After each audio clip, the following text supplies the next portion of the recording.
Hello, my name is Marquise G. Today is Tuesday, April 4th, 2017, and I am interviewing Muriel Weeden on Ball State's campus as part of the Ball State University African American Alumni Oral History Project.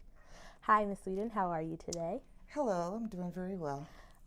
First, if I could get you to state when and where you were born. I was born in Mound City, Illinois, July 19th, 1941. That's right above the Mason-Dixon line. And what were the names of your parents? Dixon Coleman Cody and Georgia Mason Cody. And how many siblings did you have? I had 4 brothers and 3 sisters. So that's a total of 8, including 8 of you, us, right? Yes. Okay. So what was it like to grow up with that many, not just children, but that many people in one house?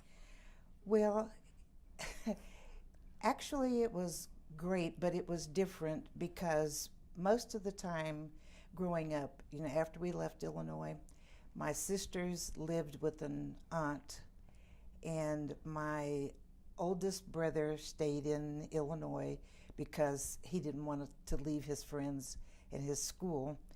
And part of the time, my youngest brother lived with my parents, and then my other brother and I lived with my aunt. So it really wasn't all of us together at the same time, most of the time. So what was the reason for you and your siblings living in separate households? Well, when I was 4, my aunt, who lived in Muncie, came to Illinois and brought my sisters and my brother that is just a year or so older than I am, and myself, brought us back to Muncie. And then my baby brother, Bob, had just been born, and my parents then moved to Muncie with Bob, but there really wasn't any place that we could live because they would not rent houses to people with children, that many children. So when my parents came, at one point, my parents, my baby brother, my brother George, who is older than myself, and we lived with the uncle. And then after that, George and I went back to live with the aunt and my sisters.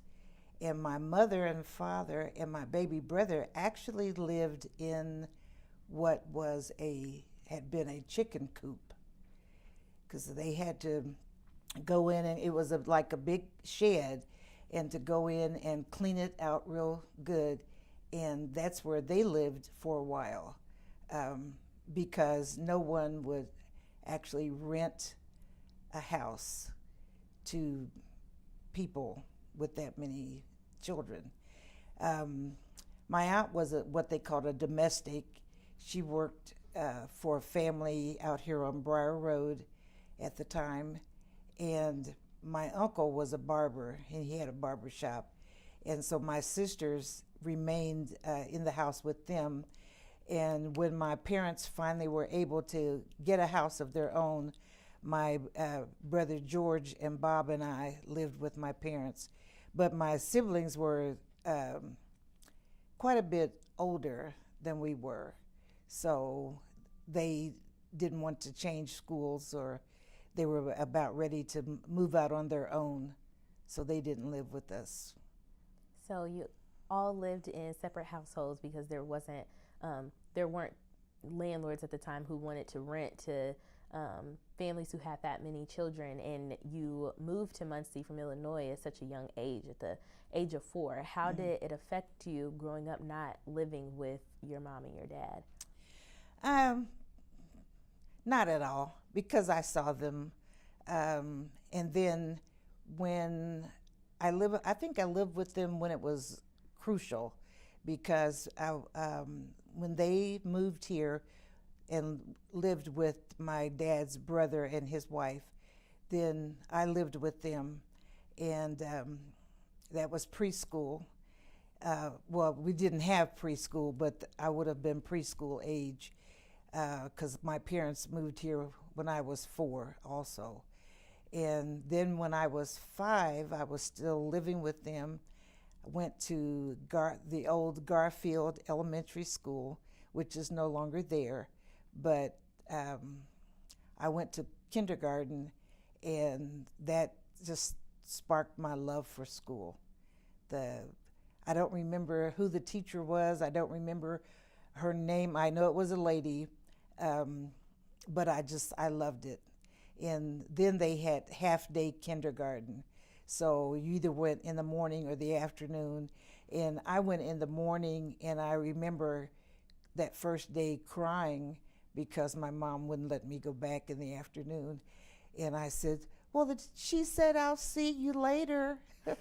And my mom said, well, yes, but she means tomorrow. So it was almost the same as if I lived with them all the time because we saw them regularly. That's great. With so many siblings, what are some of your more fonder memories growing up with as many siblings as you had?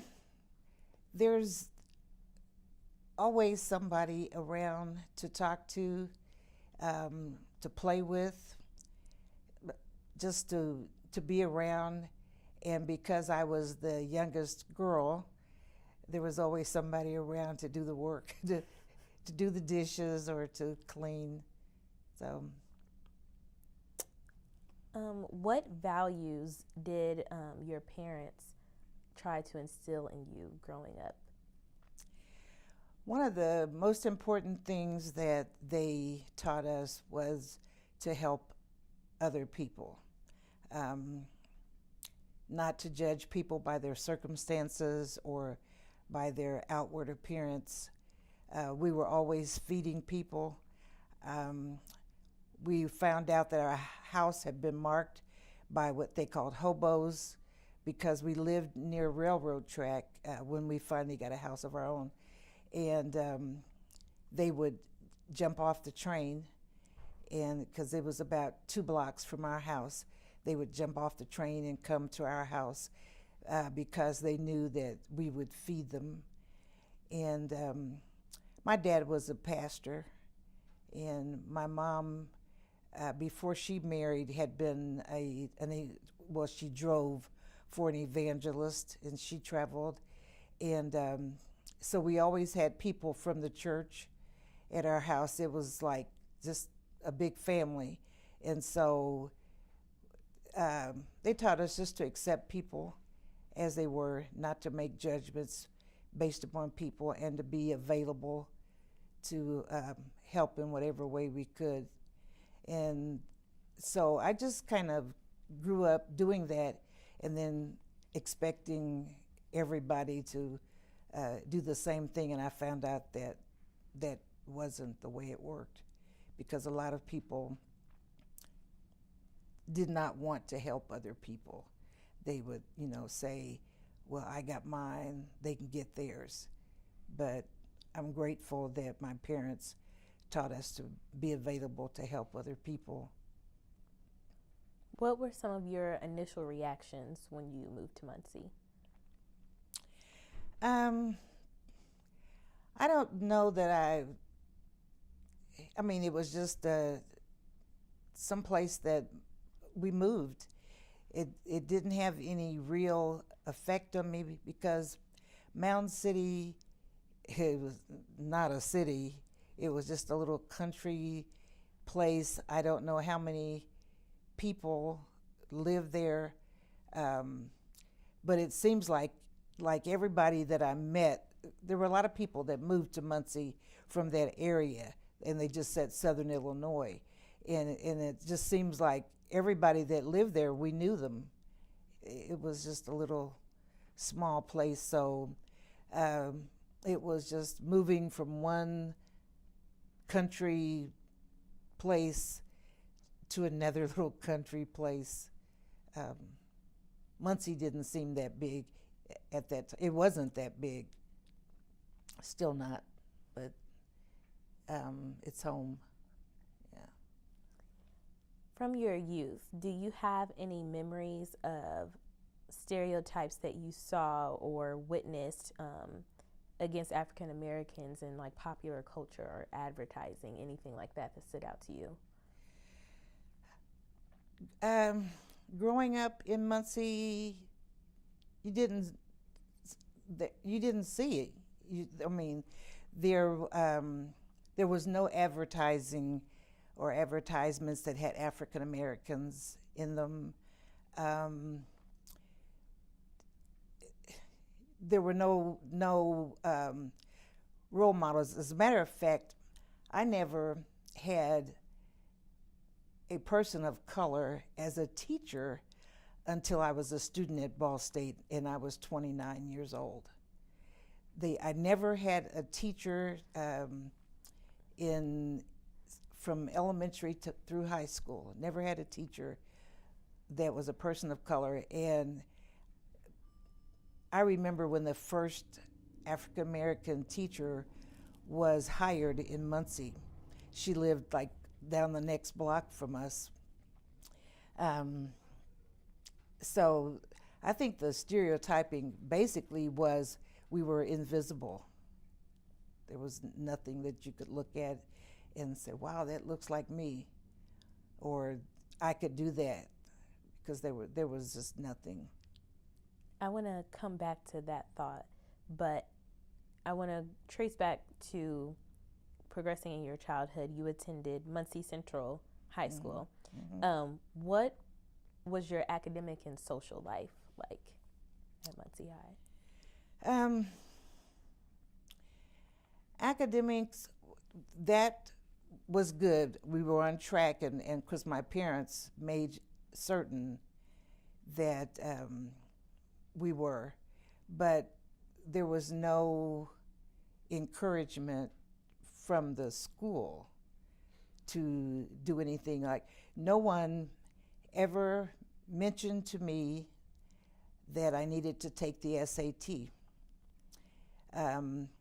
No one ever talked to me about applying for college or going to college, or what do you want to be when you graduate. There was none of that. I don't remember, I don't think they even had counselors. We had what they called deans, and the deans were basically, I guess they're for discipline, I don't know. I don't think I ever talked to them. At one point we had advisors, and so the advisor's job was to talk to us about after high school and preparing for whatever.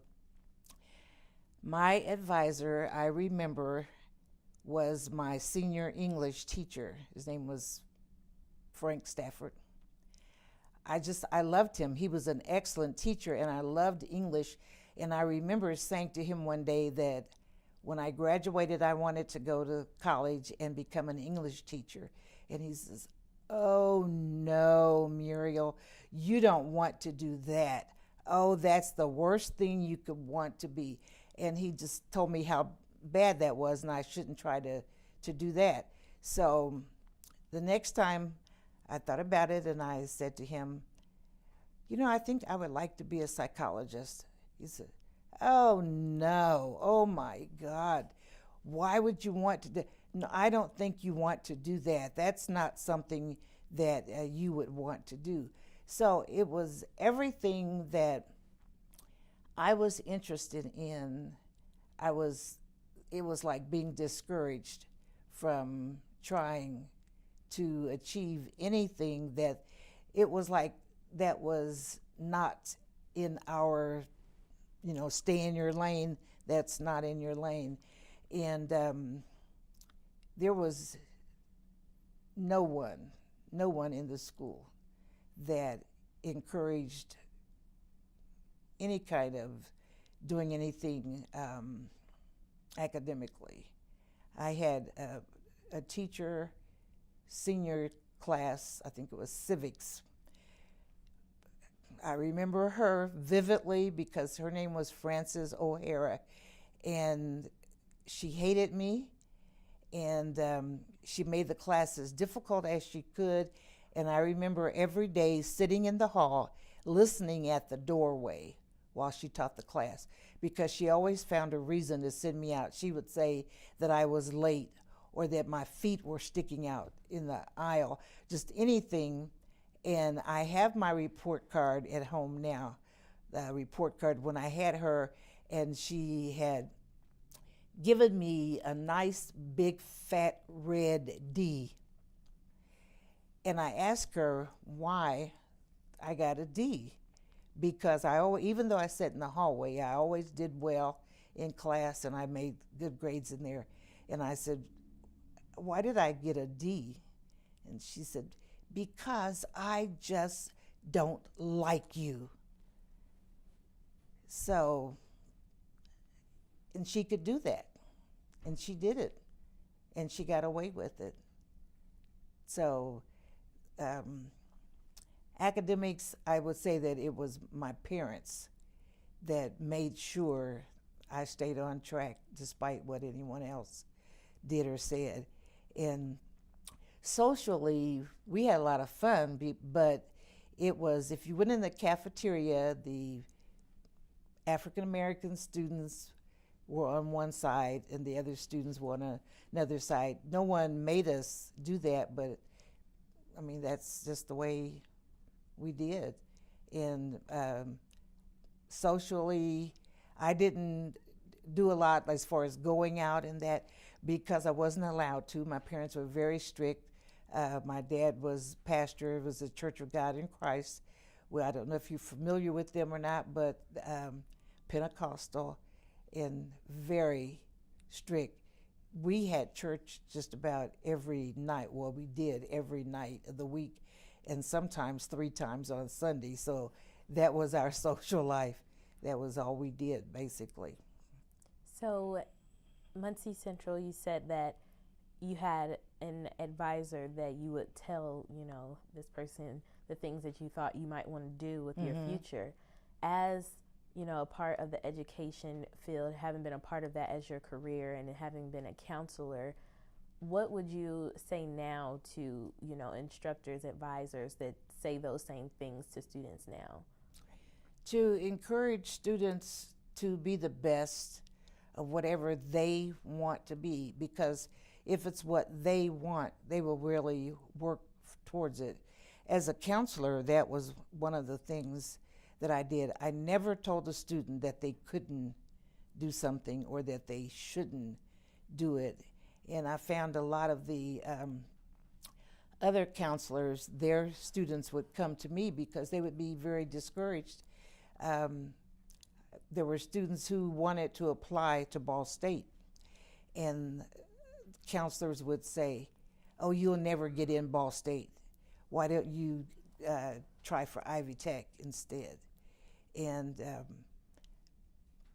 I would say to them, if you want to go to Ball State, you apply to Ball State and let Ball State make the decision whether or not you will get in, or any other school. So I think that students should be encouraged. As a matter of fact, the reason that I wanted to be in the educational system was I was an adult and I had children, but I worked with the youth at our church, and many of them were in high school, and they would come and I would hear them talking, and they were being told the same things that I was when I was in high school. And just to realize that the same thing was being done to them that had been done to me, I thought, I want to be in the educational system so that I could encourage these kids to try to do whatever it is they want to do. I had a student who said she wanted to be an RN, and when she went to the counselor and talked, they said, no, well, I think you would make a nice nurse's aide. Whatever that they said they wanted to be, they were always told that they should try for something a little lower. And I just, I was appalled that that was still being done to kids all those years later, still the same thing going on. And with the situation with your teacher, Frances O'Hara, how did that make you feel for her to, you know, call you out, try to pick on you every day, and then blatantly to your face tell you she dislikes you? How did that make you feel, and how did you try to handle that situation? Well, back in that time, the teachers were in charge, they were in control, and with my parents, the teachers were right. So you didn't argue with them, but I knew that, or my feeling was, you don't like me, that's your problem. Because my dad always told me, your job is to learn. They already know, they have the degree, so your job is to learn. So, you know, you don't argue with them, you don't talk back, but you learn all that you can. So when she said, I just don't like you, I thought to myself, I don't like you either. But I knew I better not say it. So I just looked at her. I didn't make any response to her at all. I just looked at her, and I knew that that was a one semester class.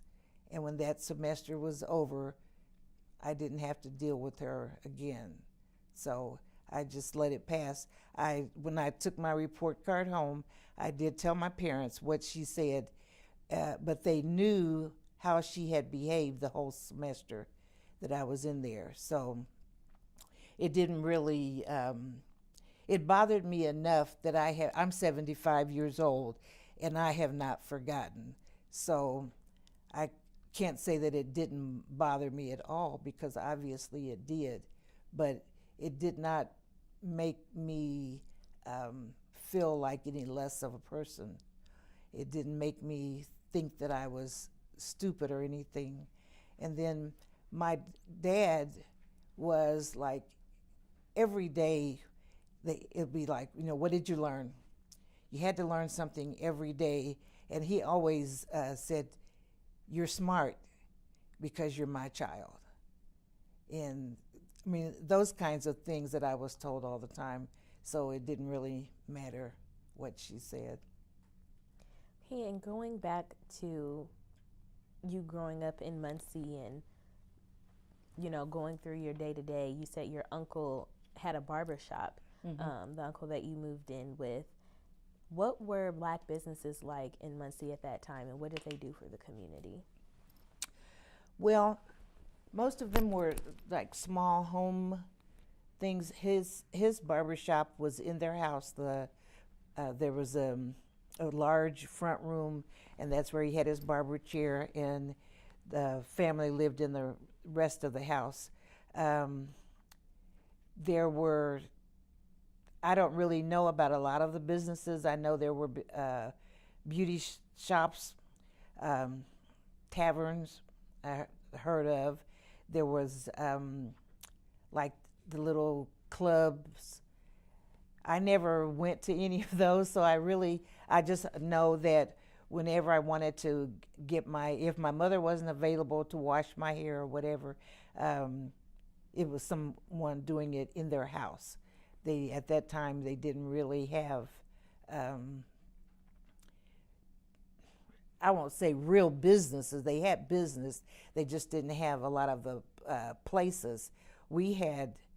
There were two African-American doctors, Dr. Smith and Dr. Braden, and everybody said Dr. Braden was afraid of blood, so he was, but his office, I think that was in his house, part of it, and then Dr. Smith had an office on the corner of Kirby and Madison, and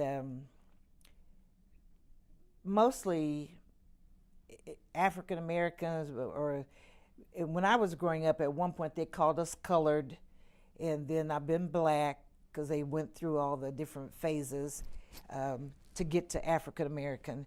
And so, but we went to our doctor, and it was just Dr. Smith was the doctor. And I was trying to think, there might have been, oh yes, there was a restaurant on Kirby Avenue that, oh, they had the best food. I can't think of the man's name now. Oh, his name was Roach, and it was called Roach's Cafe. And that was the only restaurant that I can think of when I was young. Yeah. Now, was Roach his real name, or was this just a nickname? No, that was his last name. His last name. Roach. Do you remember his first name by chance? I don't. It was a different. I'm like, Amon. No, I don't know. I don't remember. But because we just called him Mr. Roach, but he had the best food. He had a nice restaurant right on Kirby. I think it was on Kirby and Pershing Drive. Okay, and transitioning after high school, you went to the Indiana Business College and received a junior secretarial certification. Mm-hmm. What exactly is that certification, and why did you choose to go this route after high school? The certification is just, actually is not really, that is a certificate they give you stating that you have completed, I think it was a 9-month program, accounting and bookkeeping, that kind of thing, along with shorthand. I took that.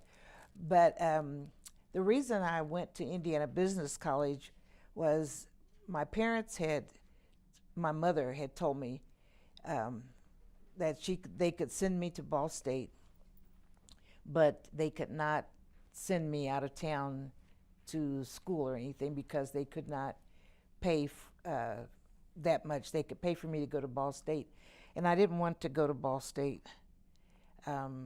I wanted to go out of town. I wanted to go someplace and live in a dorm, and so I didn't go to Ball State. And when school started, my mother was a nurse, and she worked out at Ball Memorial, and I was taking her to work one day, and it just happened to be the first day of school out here. And I saw all the students going in and out, the administration building and the student center, and I just started crying because they were in school and I wasn't, and I wanted to go to school. So my mother allowed me to go to Indiana Business College, and I took that program. But that's the reason I went, because I didn't want to go to Ball State, and I actually wound up years later going to Ball State. But okay, before we move forward, if I could ask you to fix your jacket so the microphone is flipped out. Sorry. Yeah, there we go. That's fine. And speaking of waiting to go to Ball State, it was actually a 10-year gap between going to the Indiana Business College and coming to Ball State. What was the reason for taking such a long hiatus between the schools? Well, I got married 2 times. I adopted a child, and then a few years later I had a child, and married twice, divorced twice, just kind of not knowing what I was doing with my life. Didn't know what I wanted to do. Just, as the kids would say, trying to find myself. And I did not want to be a teacher. That was one of the things. I didn't know what I wanted to do, but I had decided I did not want to be a teacher. And I had always worked. You know, I always had a job doing something. Mm-hmm. But I had gotten to the place where at one point I was working like 3 jobs at a time, and I had 2 kids, and that was just too much. So I had applied for welfare, and there was a caseworker who had apparently had just graduated and was new, because he really worked. If it had not been for him, it probably would have been even longer before I went to school. But he happened to check my scores on the tests that I took for, I don't even remember what it was for, but it happened to be the same test that the caseworkers had to take for employment. And he asked me why I wasn't in school.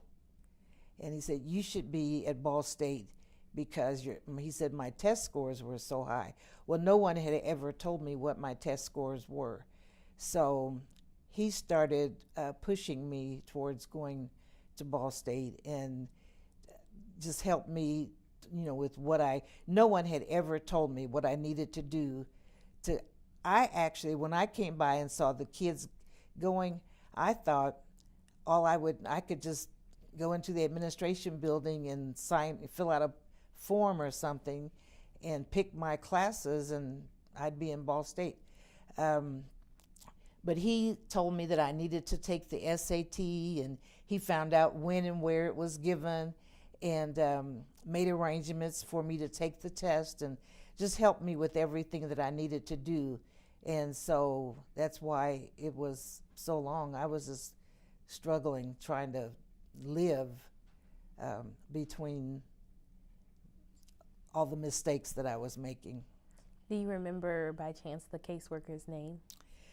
No, and I should have, because I remember all those people that were negative, but I don't. I just know that he was new and he had just graduated and was really interested in helping people. I mean, he did that with a passion. And I think he left here and was transferred to Allen County up in Fort Wayne. So you said that in this time you had kind of decided that you didn't want to be a teacher, and then you came to Ball State and you graduated with a major in elementary education and a minor for the teacher of disadvantaged. Mm-hmm. So how did you get back on the teaching track? Because there was a teacher shortage at that time in the United States, and so they were giving money to people who wanted to be teachers. So that was the only way I could get money to come to school, and that was to say I wanted to be a teacher.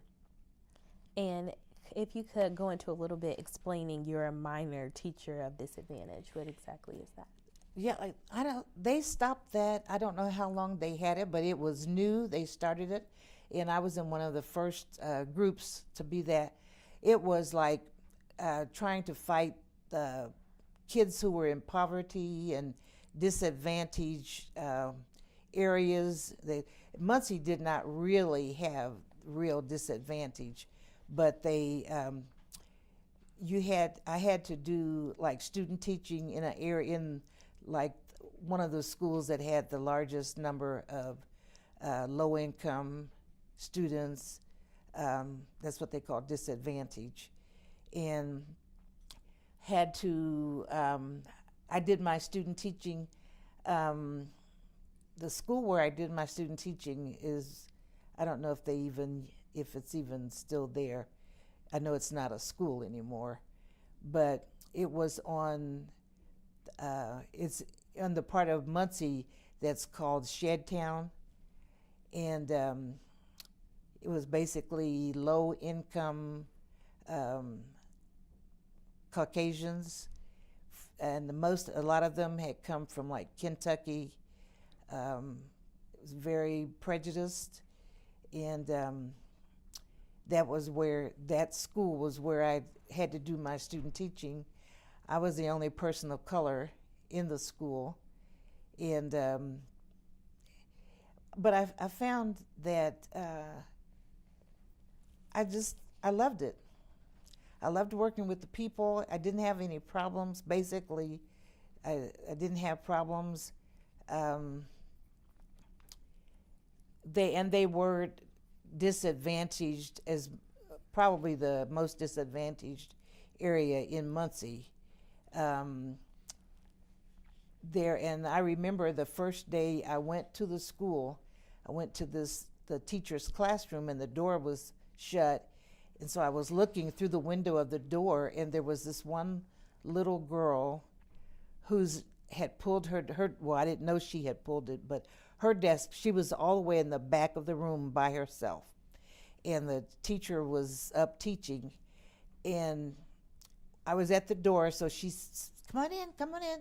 So I opened the door, and I went in, and the teacher told the class who I was. And when she said that I was a student teacher and told me to just have a seat, so I sat down in the back of the room, and I noticed when I sat down, this kid took her desk and moved it back up and joined the rest of the class and never removed herself from the class again. So the goal was to learn how to teach students who don't have what they need, they're not going to get it when they go home, and they may not have the food, they may not have the clothing, but find a way to make sure they get the education that they need. And I think now that would probably transfer to most of our schools in Muncie. There's a big problem with disadvantaged students.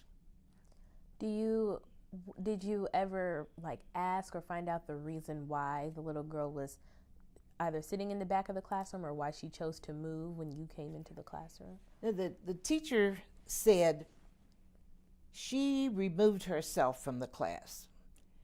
And she said to me, well, she's not going to stay there. She won't sit with the class. She doesn't talk, says she doesn't participate in that. She said she would move herself back again. So the teacher had not put her back there. I don't know why she had chosen, but for whatever reason, she just had chosen not to be a part of the class. But the day that I got there, she just moved up with the class, and she stayed with the class. And it was a really interesting class. I'm fortunate in that I have loved every job that I've had. So even though I didn't want to be a teacher, I loved it. Yeah. So were there any other obstacles or anything you faced while student teaching or being in Shed Town or anything? I didn't expect any problems, but the teacher did. And so it's like, oh, we have this colored person here, and I don't know what I'm going to do. I'm afraid that the parents are going to be upset because you're working with their children. And I was like, why? Why would they be upset that I'm working with their children? Well, because you're colored. And I said, okay. But so she had gone to the principal, and because she was just so concerned, and she was worried that there would be a problem once the students went home and told their parents that they had a student teacher who was colored. I didn't think that was as much a problem for the students as the teacher thought, because I'm thinking they will go home and they will say, we got a new student teacher today. I wasn't expecting that they would go home and say, oh gosh, we got a new student teacher today and she's colored. that, I mean, the kids, they don't think like that unless somebody's telling them to. So she was part of my problem, the biggest problem. Um, and every day she was saying that, you let me know if you have any problems. If anybody says anything, I'm like, okay. So one day at lunch, this little boy from my class, because I would go down to the lunchroom and sit at the table with the kids. One day a week, I would go down. And this particular day, I was sitting at the table with some of our students, and this little boy, one of our students, wanted me to arm wrestle. And I said, no, that's not appropriate. I'm not going to do that. And he kept trying to insist that I arm wrestle him, and I said, no. And so then he says, well, I don't care, because nobody wants to wrestle a N-word anyway. And all the kids were, they were just shocked. And he got the lesson on what that word means. I mean, I didn't get angry or anything, because I just knew that he really didn't know the meaning of the word. He's heard someone use it inappropriately. So I gave him the lesson about what the word means. And I said, so I am not. And I said, you are not, but you just don't know any better. But you could be. So that was the end of it for me, because he was, I knew that he didn't mean anything by it. He just wanted the attention, and he was sorry that he had said it. So that was the end of it for me. But some of the kids went and told the teacher, and of course the teacher came because I didn't tell her, and she was upset. And so she had to go tell the principal and really make a big deal out of it, but that never happened again. And then for my project, I was having the class. We were studying, I think it was Indiana history. And so I said that I had told her what we were going to do. And so the last day for our finale, we were going to cook foods that they would have had years ago. And I was going to invite this reporter called Dick Green it was called the Muncie Star then. I was going to invite him to come in because he was very well known, and he did the history. He studied history of Indiana, and he wrote about it. And I had told her I was going to invite him. She said, oh, he's too busy. You'll never get him to come. And I said, well, yes, he's coming. And she said, oh, he is too busy. He won't come. And she said, what else are you doing? I said, well, I'm going to invite all the parents to come and hear the presentation, and then the kids are going to serve them their food. And she said, oh, we cannot get parents to come. These parents will not come to school no matter what's going on. We cannot get them to come. So she said, for that reason, I'm giving you a B for your grade, because she said, it's a good idea, but it's not going to happen. It's not going to work. So that day came, the place was packed, all the parents came, Dick Green came, and she apologized. She said, oh, I'm so sorry. I never thought he would come. But what she didn't know was that I knew him. We were friends. His wife had been my second grade teacher at the old Washington school, and we had kept in touch all those years. And I had worked at the Muncie Star in the evening press in the classified department. And so he worked there in the news department. So I saw him like every day. And I knew that he told me, if there's ever anything I can do to help you, just let me know and I'll do it. So I knew he was coming, even though she insisted that he wasn't. But it was, just things like that. People expecting that I could accomplish less than I just felt like had I looked like her, she would have believed what I said, but I didn't, and so she thought that I could not deliver, on what I said I would. So there were things like that. Even at Ball State, there was a lot of discrimination going on.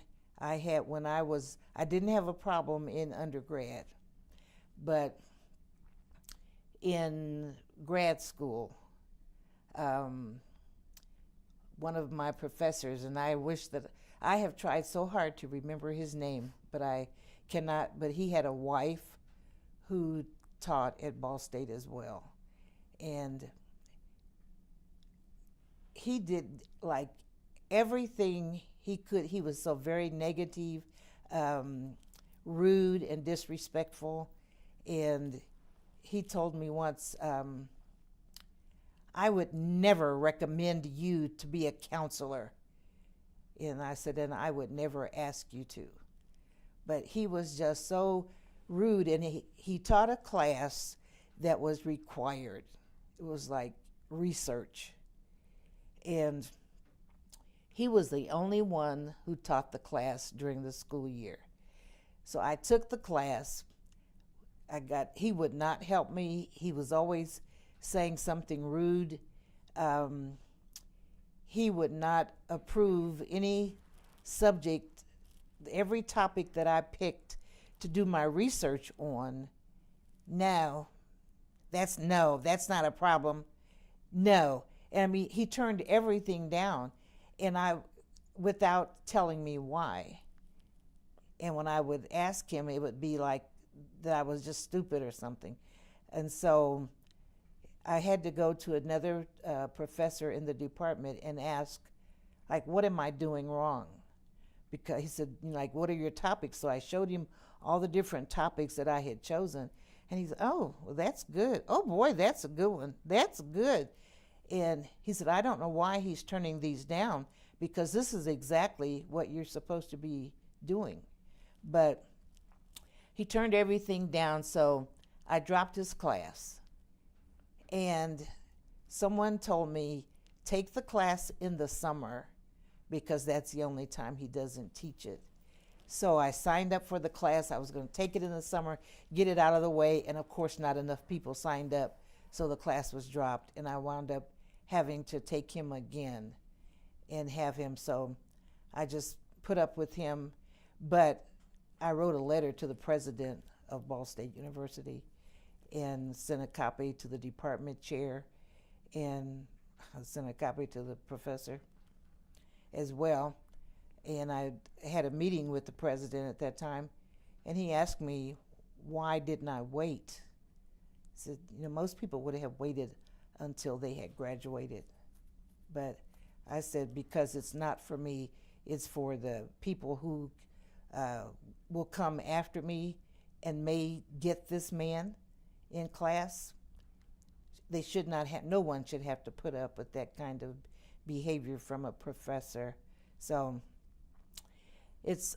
I just have experienced things like that all along growing up in Muncie. It's like 3 people of color, 3 together, that was a crowd. And you could be arrested for standing on the corner just talking. They could just, because you might be planning to riot or something. I don't know what they would think, but they did things like that. And did that make you feel intimidated or even scared sometimes to go out or do anything? No, I've never felt intimidated, never was afraid. And I give a lot of credit for that to my dad, because he always made us feel like we could do anything that someone else could do. If they could do it, that we could do it better. So we were never taught to be afraid. Matter of fact, my mom would get on my dad because he actually taught us to fight. And she said, you're supposed to be teaching peace, but it's like I could never come home without my brother from school, because if my dad said, "Where's George?" I better say he's outside the door or something.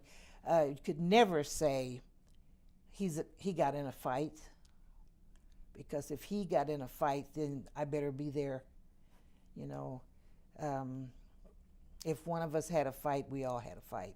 Not that we jumped in and jumped on anybody, but we were there to make sure that they were not going to be jumped by somebody else. So I was never afraid. No. And just to backtrack and clarify, the teacher that heavily doubted you while you were teaching at Shedtown, do you remember her name? No, I don't. She died. I remember that. I saw it in the newspaper. I don't remember the principal's name. I just remember certain incidents and particular kids. Matter of fact, the little boy that called me the N-word, I remember later going to church with him. He invited me, asked me to come to his church, and they were having a revival, and so I went to church with him one night. Yeah, I remember that. The church was on 12th Street. Yeah. Now, being at Ball State, we actually got to interview your youngest brother, Bob Cody. Mm-hmm. Were you guys at Ball State at the same time? We were, but he was doing his master's and I was doing my bachelor's. And so did you guys get to interact with each other often, or? Not at school, not really. I hardly saw him at school, just that we graduated at the same time. And I have a picture at home of the two of us with, I don't remember if we were with my dad, but I remember my dad was at our graduation. And being that you waited to go for your undergrad, you were a non-traditional student. Mm-hmm. How was that for you, attending Ball State for your undergrad as a non-traditional student? It was interesting. It was fun, and it was a real learning experience. As I was over at Student Center, I just was walking through trying to get to the traffic office, and I saw Vivian Conley Lounge. Yeah, and one of the problems was I remember being in a class, and there was a grad assistant who was teaching, and everything was like geared towards most of the students were people who had just graduated from high school, and they were like 18 and 19, and I was like 29, and I remember saying something to him because some of the questions that he asked I felt didn't relate to me, because they were geared towards kids who had just graduated. And then they would talk about partying all the time and all of that, those kind of things, which I didn't do. I had 2 kids and a job. So, but once I mentioned it to him, he appreciated it, because he said he didn't realize that I was that old. But I think it was better for me, because starting school at 29, and then when I graduated, I think that helped me as far as teaching, because I didn't have a lot of problems with the kids. I think the students tend to see me more as kind of a mother figure. And so I never had problems with behavior. I mean, kids were kids, but I never had discipline problems because I treated the kids just like I did my own. And so I think they just kind of saw me as another mother. And how was it, you said you were 29, you had 2 kids and a job, and you were attending school. Was that a struggle for you emotionally, financially? How did you juggle all of those responsibilities? Well, I had help. My parents, I always lived near my parents. Most of the time I could stand in front of my house and look down the street. If I wanted to send my kids down there, I could stand in front of my house and watch them walk the 2 blocks to my parents' house. So I had a lot of help. If I had not had my parents, I don't think I would have been able to do it, because I would not have been able to afford a babysitter. And because I was working part-time, and then at one point I was working like the 2 jobs, and I was working at night. And in undergrad I had of course day classes, but I could only work for the 3 years, because the 4th year, and I didn't know this until it happened, but I couldn't hold a job because I had to do student teaching. And they said, well, when you're doing student teaching, we will increase the amount of money you get, but because you can't work. So, yeah, it was a struggle. It's just something you set up a routine, and this is what you do. And then the kids, it's like you got to be on the move. You get up in the morning. I can remember my kids were 4 years apart, and when my son, I did get him in daycare. It was a very reasonable daycare, and he only went like half a day because he was in kindergarten.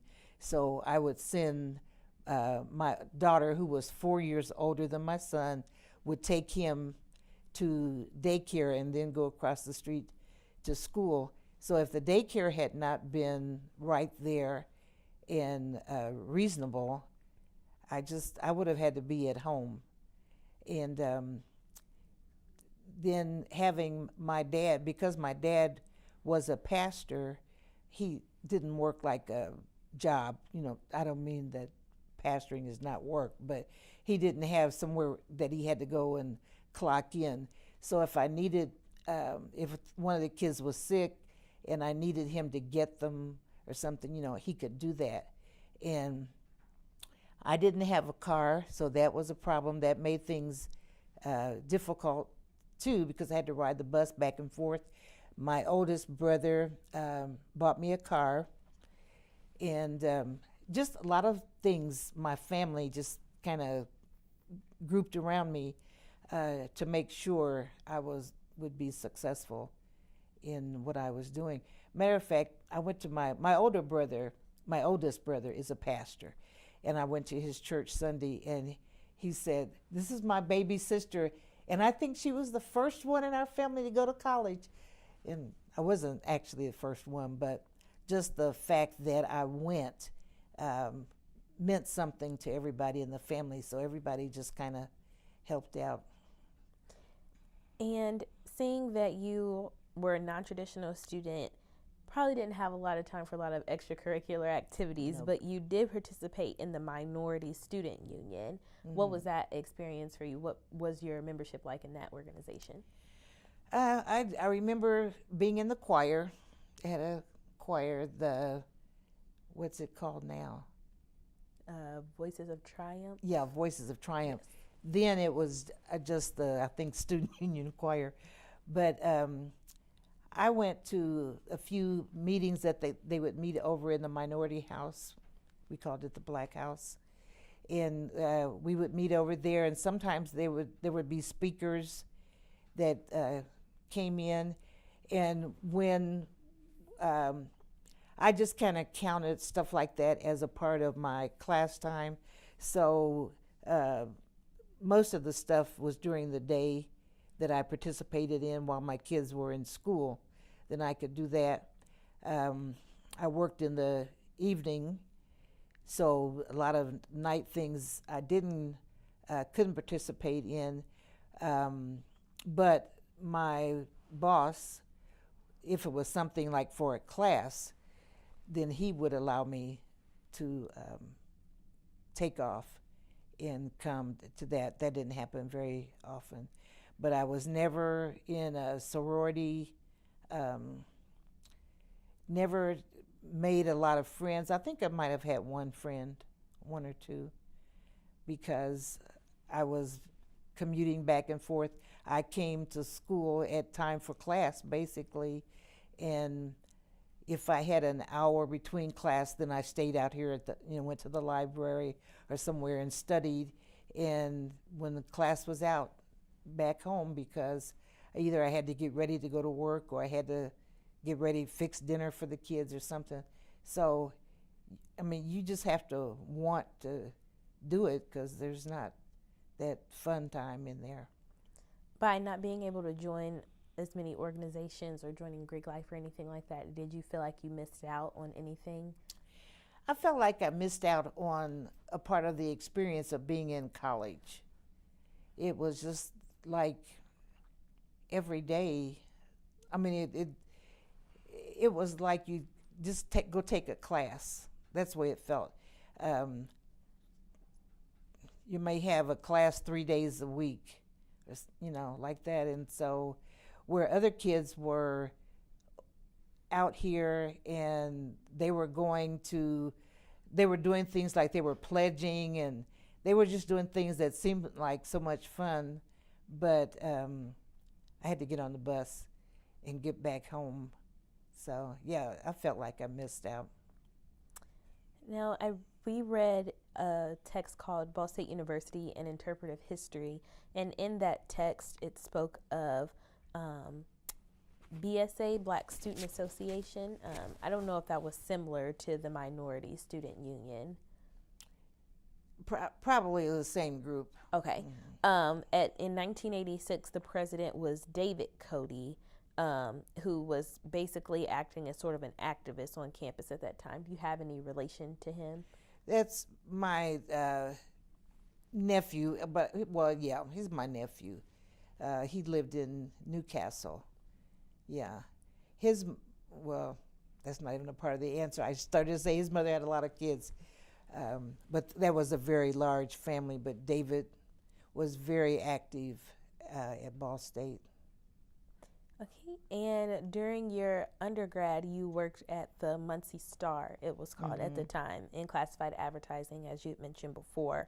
What all was entailed in that position, and what was the experience you got while you were there? It was, the classified ads that you see in the newspaper. My job was to write those.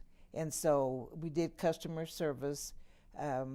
People would either come in or call in and place an ad, and we had to write them up for them. Like, they would tell us what they had to sell, or some of them were doing memorials, or if they wanted a picture or whatever.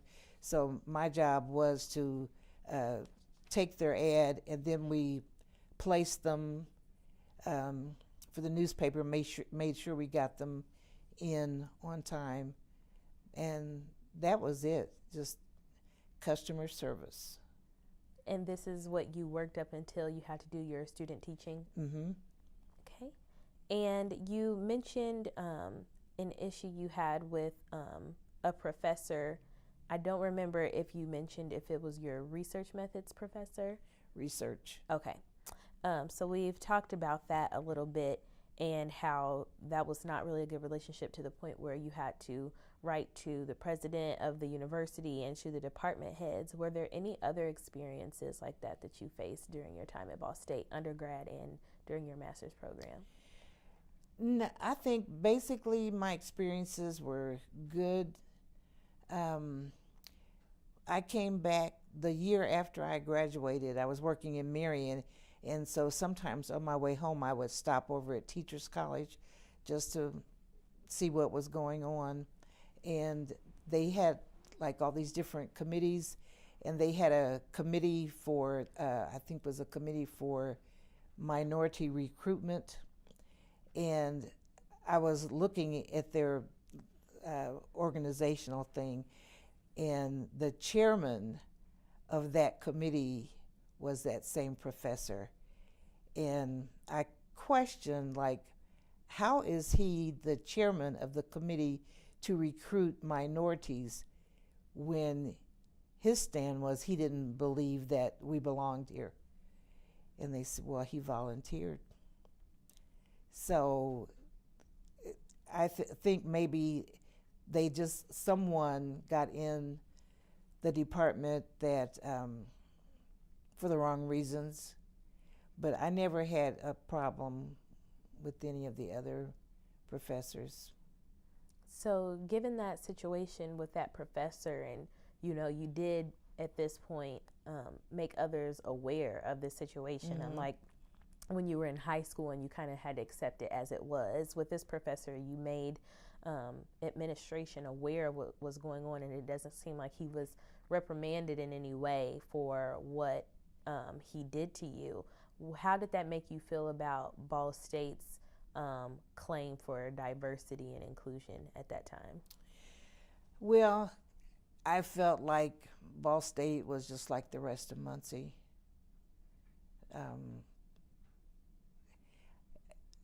I think that a lot of times there's a problem dealing with people who are different. If they just don't understand how people think or what people do, and they tend to treat people differently.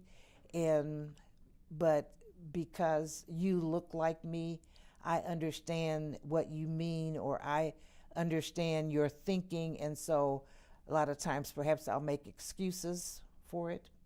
And I think that that's the way that Ball State was. I think that Ball State has grown a lot, and I think they have a better record for diversity now than they did, because then even they were trying to bring professors in, people of color. I had I think his name was Michael Brown, excellent professor. Of course, he didn't stay. In undergrad, I had I think it's James Scott taught, I think it was Intro to Sociology. Wonderful professor, and he didn't stay either.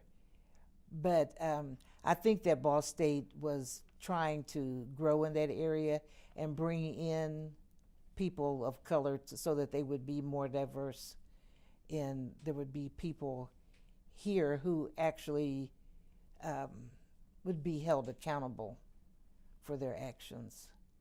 But I've never been afraid to speak up. And so even if nothing happens, then if I speak up and address the issue, you can't say I didn't know. Right. Because I'm going to make sure that I address it.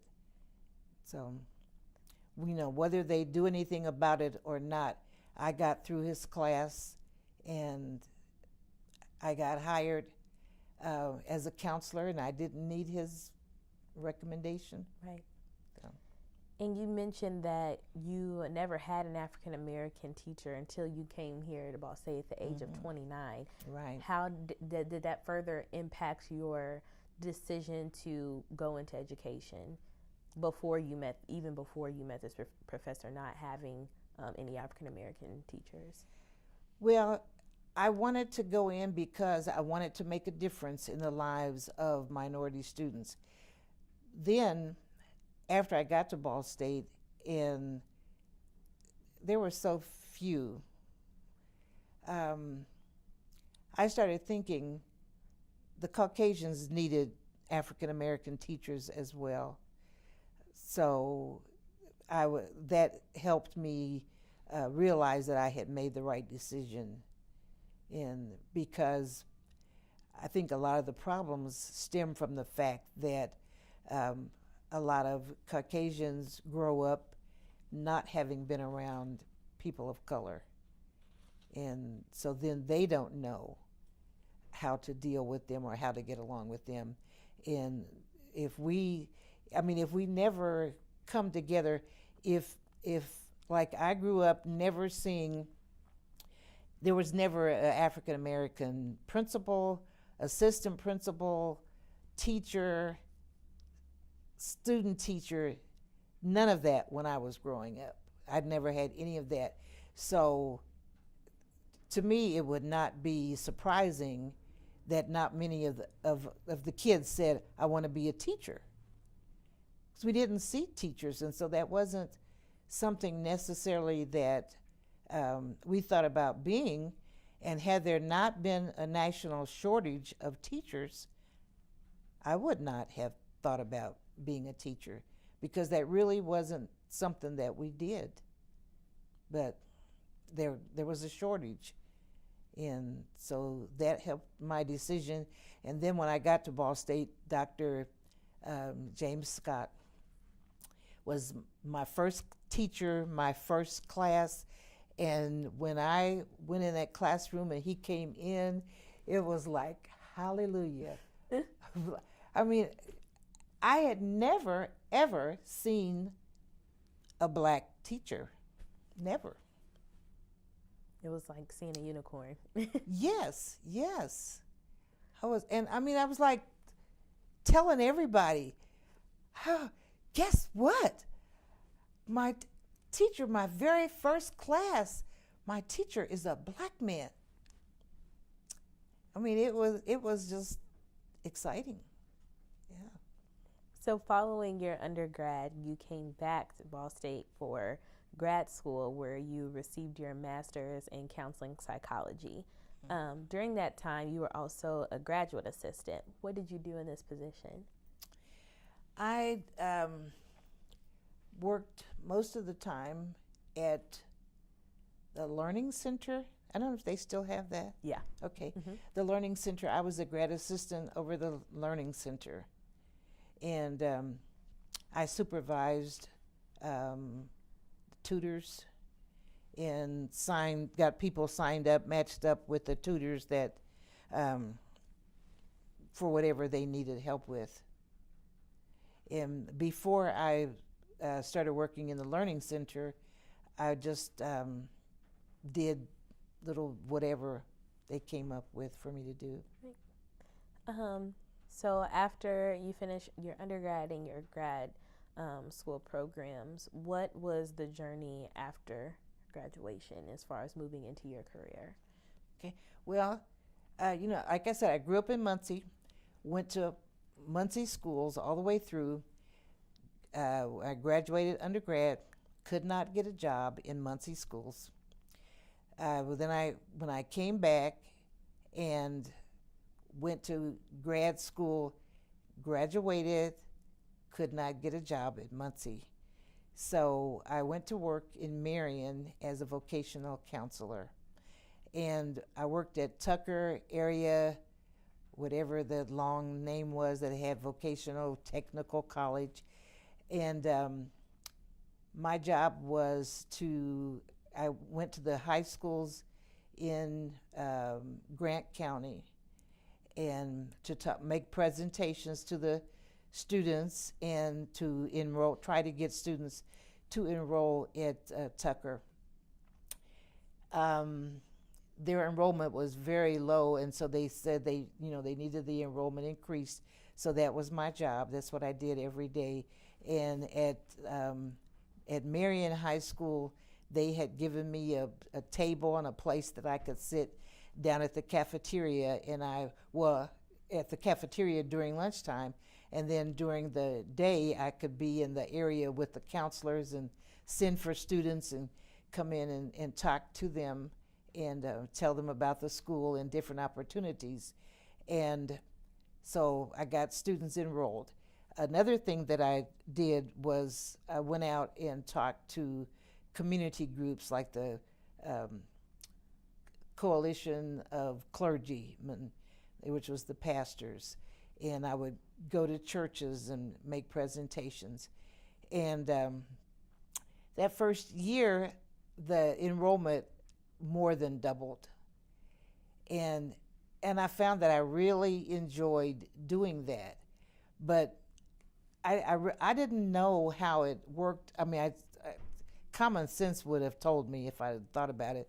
But if the kids were enrolling to go to Tucker, that meant they were coming out of the Marion High School or whatever high school. And so the next year when school started and I went back, I was being jumped by the teachers, the department chairs, business department, because he said I had taken so many of their kids and got them to enroll that they had lost a teacher in their business department. And I didn't know how it worked. I just thought I was doing what I was asked to do. But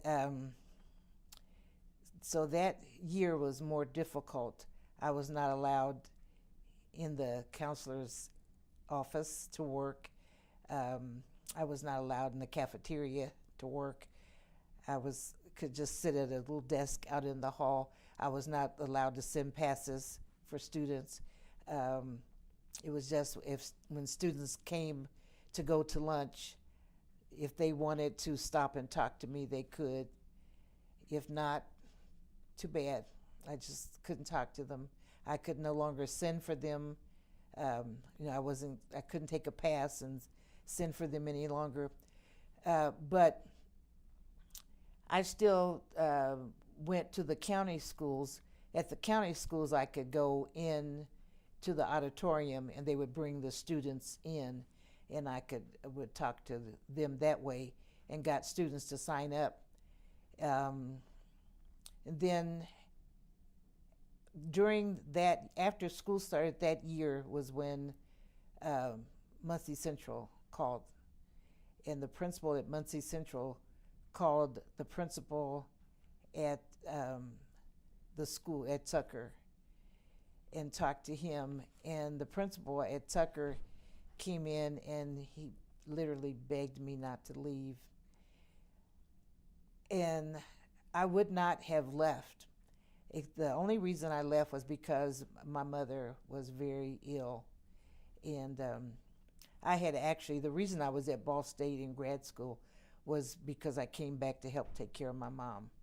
And so I took the job in Muncie, and I came to work in Muncie, I believe it was either the end of September or the beginning of October, and my mom died in February that following year. So I was in Muncie until I retired. And did you hold any other job positions besides the Marion Vocational School and then going into Muncie Central? In undergrad, well, not in undergrad, after undergrad, I went to Wisconsin and I taught school in Milwaukee for 12 years. And then I came back to Muncie. And what positions did you hold within Muncie Central? Counselor. Okay. For 3 or 4 years, I think I was a department chair. Okay. For counseling. Mm-hmm. Okay. Now you have 3 children? Yes. And what was it like for you? You know, obviously you had your children before you went to college, so you've, been a mom for a while. But what is it like for you to be a mom? It's a lot of work.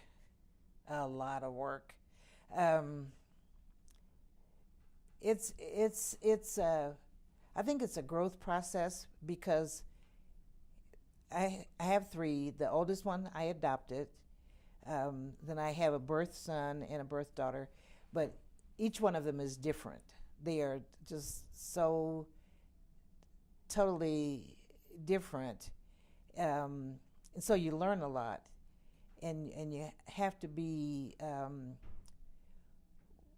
You can't be stuck in one. Like I'm right because I'm the mom. That's not always the case that you're right, but I've learned to be patient, and I've learned to listen sometimes, and it was difficult for me sometimes to. It's like because you want to have your hand in everything. You don't want anything to slip by, and so you're trying to do so much. But I learned how to allow other people to help, and I found out that people are willing to help if you allow them. When I lived in Wisconsin, there was people moved to Milwaukee from New York, and this woman had 5 kids, and her kids were in the school where I worked, and it just so happened that I had them in class, and they said their mom was looking for a place to live. And so I told her that the townhouse next door to me was empty, and she was able to get it. And I never had to cook after that. I mean, and that helped a lot because she had 5 kids, so she was always cooking a bunch of stuff, and she was always feeding my kids for me. And things like that just happened all along. And so I just had a lot of help, and it wasn't as difficult for me, I think, as for some people that have just been overwhelmed by. But I could come home and sit at the table and grade papers and know that my kids were okay. So I have a son who I think it's difficult trying to raise a son when you're not married. His dad died when he was 10, I believe. But he always had other men in his life, like my dad, my brothers, my brother-in-law. They were always doing things with him, but it's just not the same. So I feel like I learned a lot from my kids, and I'm learning even more from my grandchildren. Oh, they are a different breed. I'm learning a lot from the 5-year-old. Every day I just say, God, please protect her because she's one who says, what she thinks, and she asks questions, and not everybody appreciates that from a kid. I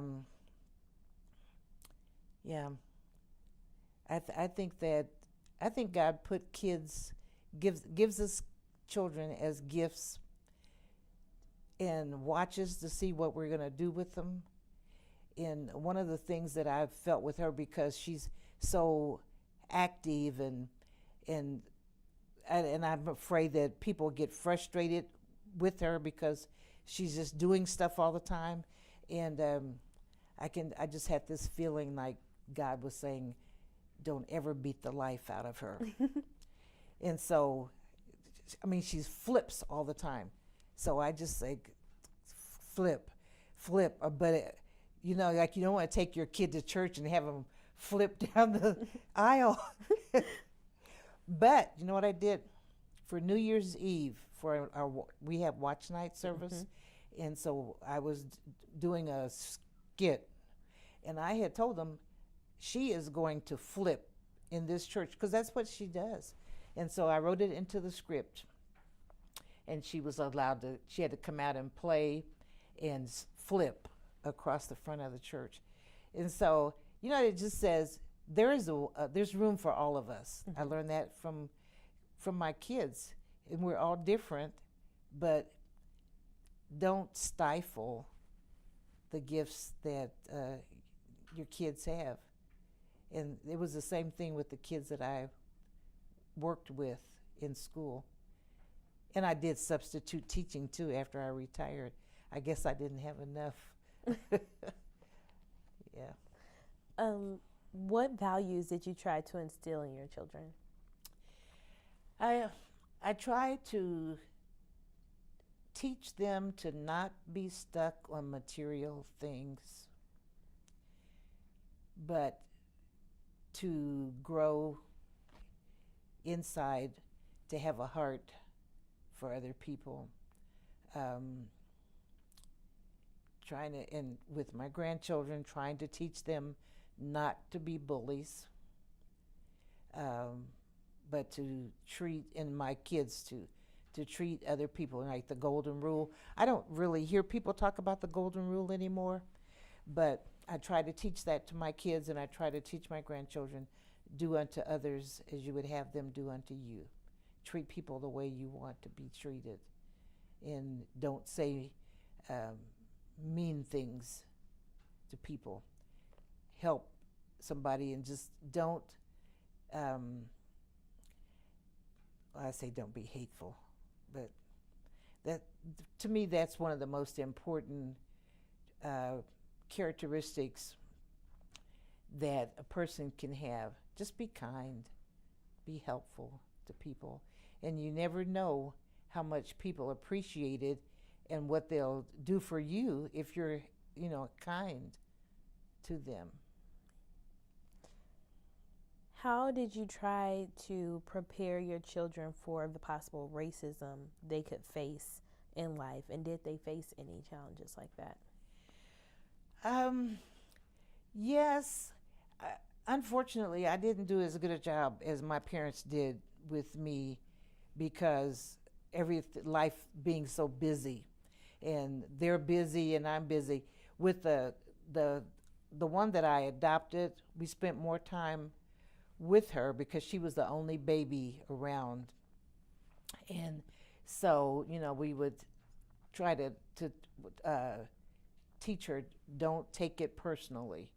Because back then, let me see, she is 54.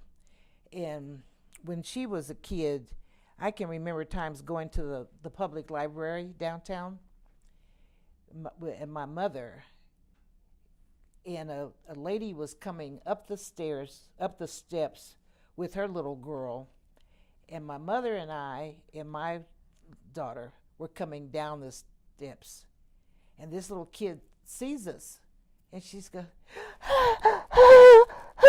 and she's just like, she's scared to death, and she's hanging on to her mom and getting behind her and everything, and the mom says, oh, you're okay, don't worry. But what she said to my mom was, please don't get no black on me. I mean, my mom wasn't, but the kid didn't know. And so I had to just, like, my daughter was like, well, what's wrong with her? You know, why is she doing that? And so I had just to explain that to her, and saying, don't take it personally when people do or say things like that, because they don't know any better. And just tell her, you are better than, but which I shouldn't have said that, I'm sure, but you are as good as and better than some. So I just tried to encourage them with my youngest daughter, who is 11 years younger than my son. It was different because I was working in the high school, because she was 7 years old when we moved to Indiana. When she moved, I moved back.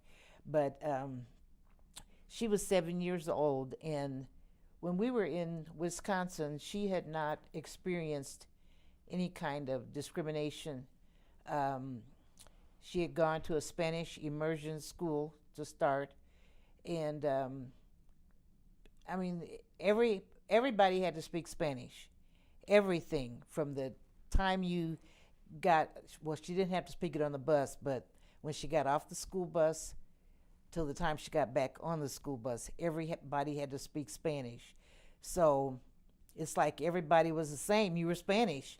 And but when we came to Muncie, I think that's the first time she experienced anything. And they would say stuff like, and a lot of what she experienced was from African American students. Because you trying to be white because you make good grades, as though being smart was something that belonged to the Caucasians. And with school, when I was at high school, there was a quota on the number of African Americans that could be in honor society. So it wasn't open to just everybody to be in there.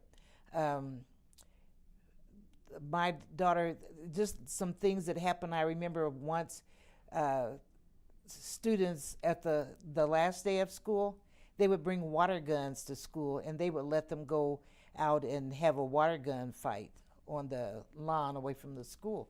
And one day my daughter and her couple of her friends, they had bought their water guns to school. They were in their backpacks, no water in them. And a teacher tried to take them away from them.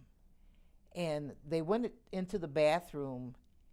This man, teacher, followed them into the ladies' bathroom and then called a lady, a woman teacher, to come in. And she came in to take their water guns from them. Other students had them. Theirs were in their backpacks, and they came in to take them because she said they were going to put water in them. They didn't have water.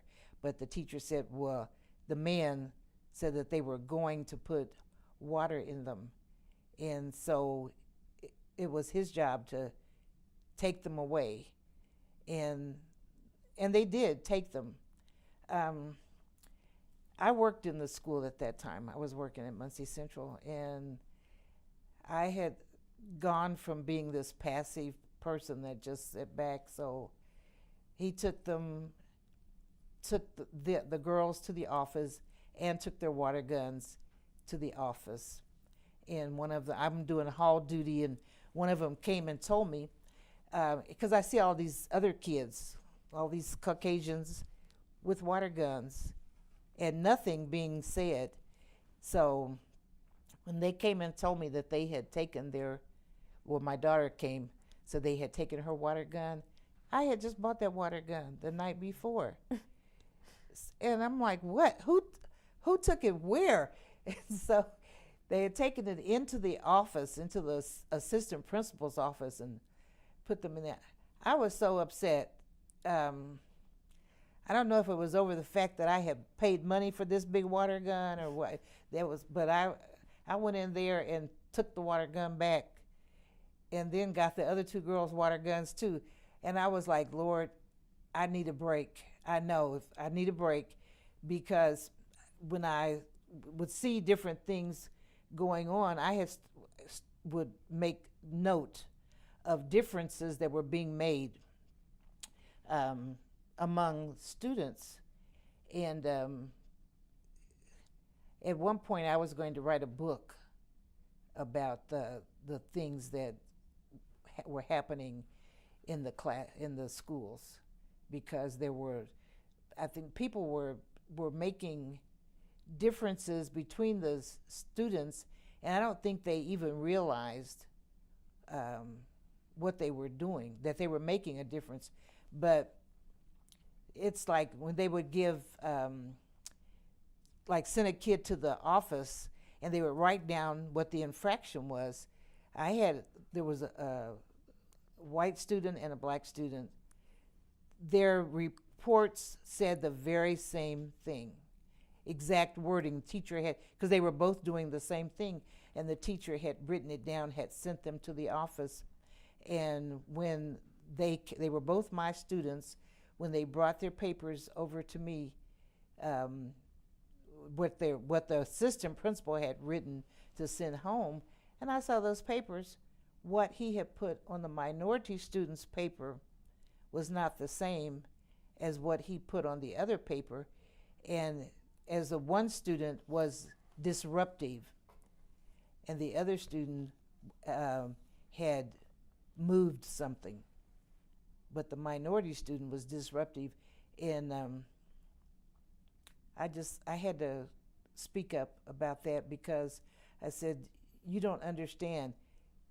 As a parent, you send me a paper home saying that my kid is disruptive in the class, that paints a picture for me that's quite different from saying that he just moved his chair or he got in the wrong seat. That says a whole different story. And being a minority parent, I know how minority parents perceive that. And the person who wrote it said, well, he'd never thought about it. He didn't realize that it would be that it was anything different. But it was, and with being there with my daughter, there were times when we were looking for like students for different awards or scholarships, and they had to have a certain GPA, or they had to be have a certain rank. Her counselor never considered her. And he would sit there and say, I don't have nobody. I don't have anybody. And I'm like, did you check your list? And I said, well, I know you have one. And he says, oh, well, I thought you'd take care of her. So it was like kind of always pushing her off to the side and not giving her what she was entitled to. So she had to put up with a lot of things, I think basically because I was working there in the school. Okay. Your father was a pastor, mm-hmm. and you are now a pastor, correct? I'm not a pastor, but I am a minister. Okay. So what role has religion played in your life? Well, I would say not religion itself, because I just see religion as like a lot of rules. But spirituality guides my life. I have just always been a person that I tried to seek after God, wanting to know more, to understand more, and to be able to do more. So before I went to grad school, I felt that God was leading me to come back to Muncie, and I didn't want to come. I mean, who wants to come back to Muncie? After I lived in Wisconsin, it took me a year to learn how to get around in Wisconsin, in Milwaukee. But I had become accustomed to it. I loved it up there. And it was like God was saying to me, go home and help your dad. And for 2 years, I struggled with that because I didn't want to come back to Muncie.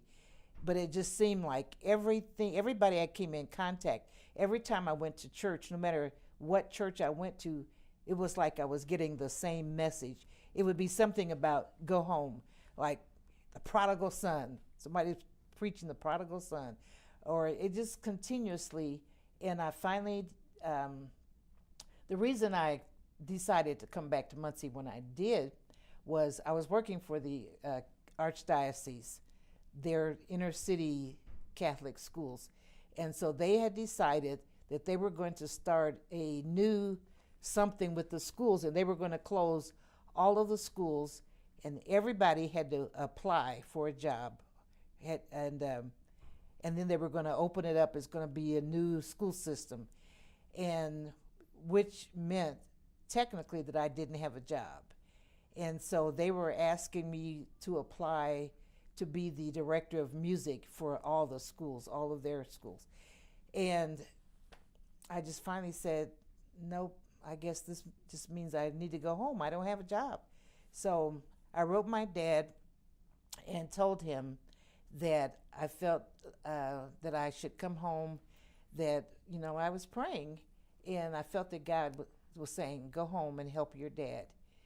And my dad wrote me back and said, I have been praying for 2 years that you would come home. And that's how long I had been struggling with the idea of coming back. And he said, I knew if I asked you to come that you would, but I wanted you to decide to come. So then I applied to Ball State and got accepted, and came back to Muncie. And I came back to Muncie on July 4th, 1985.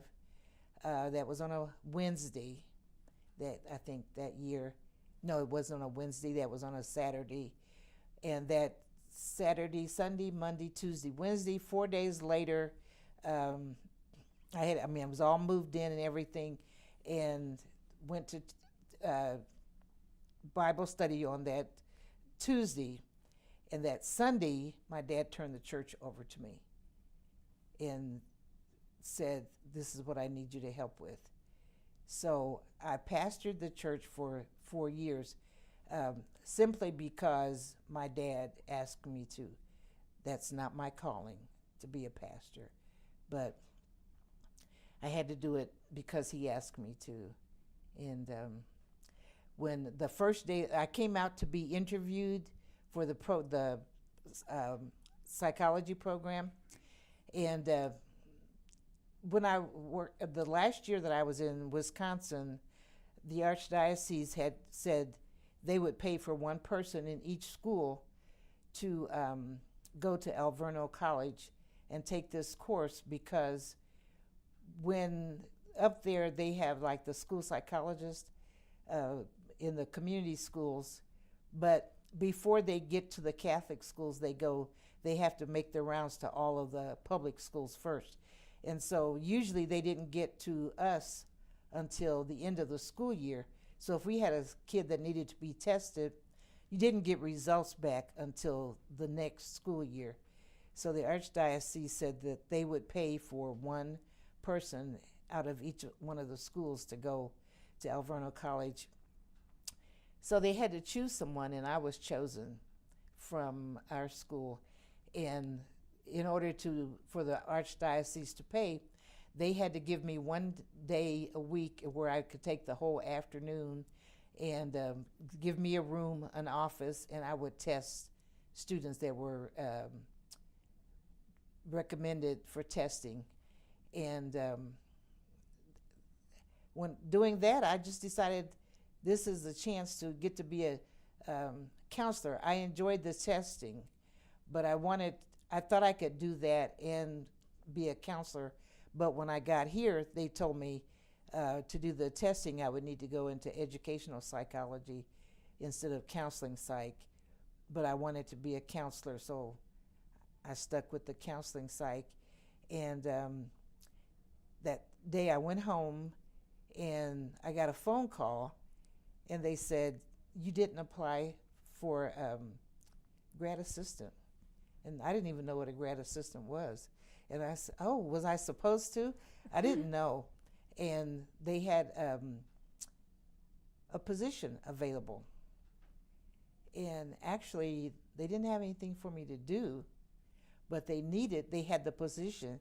And so they needed somebody in the position so they wouldn't lose it. So I got the job, but before I came, I had been praying. Now, I believe very strongly in prayer. And I had been praying, and I said, God, I need a job because I need a way to make money. But I can't work a lot of hours because I had my one daughter with me. She was 7.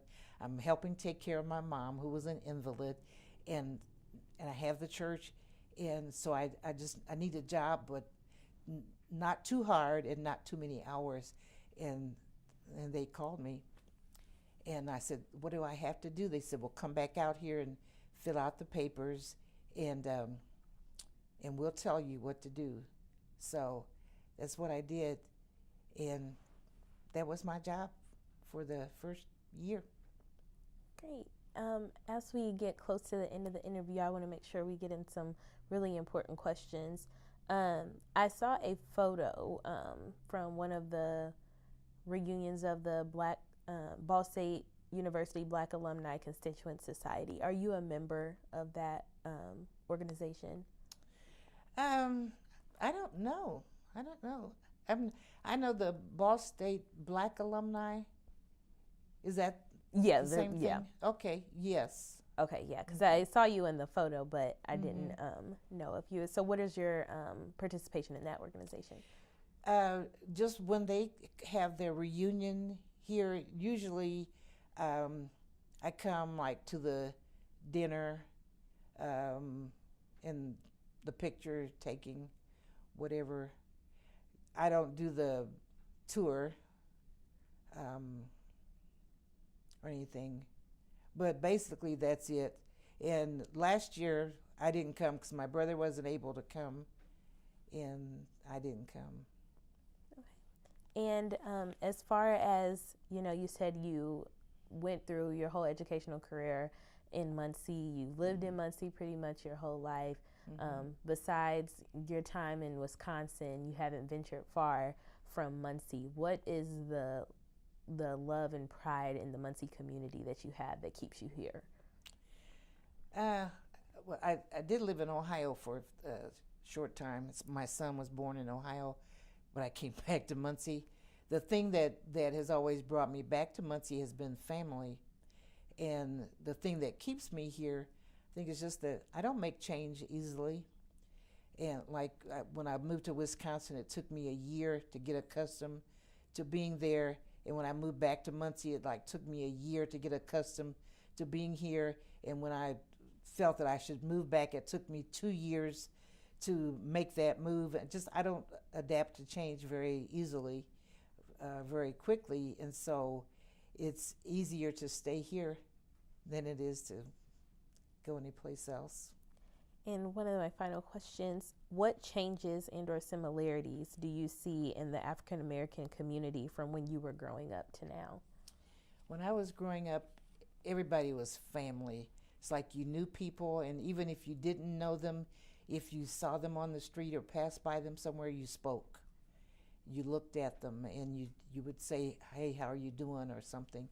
And now people, they don't look at you. They don't speak to you. It's like you don't know people anymore. It doesn't feel like family. And I think that's a loss for us. Before we close the interview, is there anything I haven't asked you about that you would like people to know about your life, career, or experiences at Ball State or afterward? I was the first African American hired in Muncie at AT&T. At that time, it was the Indiana Bell telephone company, and I was the first person hired as a long distance operator. Previous to that, they only had them in housekeeping and the janitor. And what did that accomplishment serve for you in your life? Well, it gave me a good job for once, and it opened the door for others to come in, because after that they started hiring African Americans. And is there anything else you would like to add, any final advice or comments? I love Ball State, and I've met a lot of wonderful people out here. Some of the grad students are really helpful. There was one from Teachers College that he doesn't work for Teachers College, but he works for the Alumni, I think. But that he met me someplace and talked, we had coffee and talked, and he just made things available. I like the way that they try to keep you up to date on what's going on at Ball State. And I enjoy the students because I have found students at Ball State to be very personable. And we have college ministry at our church, and there's some of them that come to that, and I just enjoy being around the college students. And do you have any advice for any future educators? Get to know the kids and treat them like you would want your kids to be treated, and expect great things from them, because kids everybody tends to live up to your expectations. So expect the best.